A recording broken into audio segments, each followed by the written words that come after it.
Hi, Isabella. I really enjoyed your post. I thought that the way that you worded it was really interesting. You laid it out very methodically and very concise, which I really appreciated.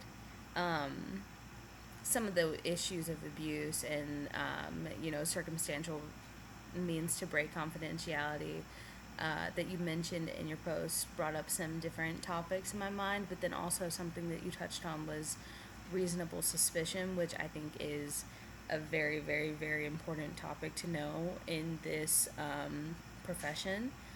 So, the first thing that I kind of want to talk about is that reasonable suspicion.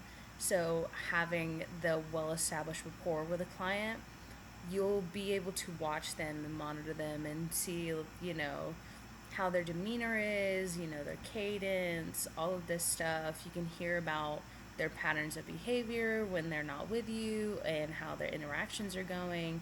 Um, and you can start picking up on the signs too, especially when it comes to self harm or suicidal ideation, things like that.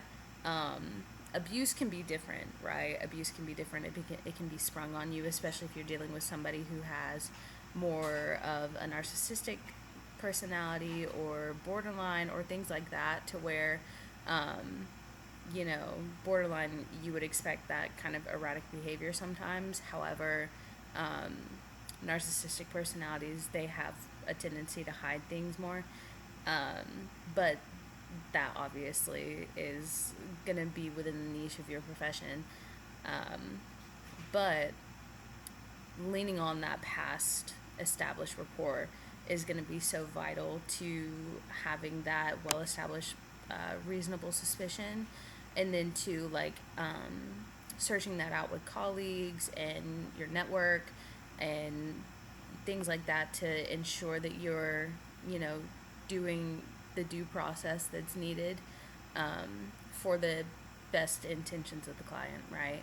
And something else that I've seen in regards to this is that professionals can oftentimes become a little bit apathetic, or, um, you know, sometimes they see a lot and situations can overlap and people can blur. And, that is one thing that people have to be very, very careful about, because you don't ever want to lose um, the individual um, and subjective nature of each client, right?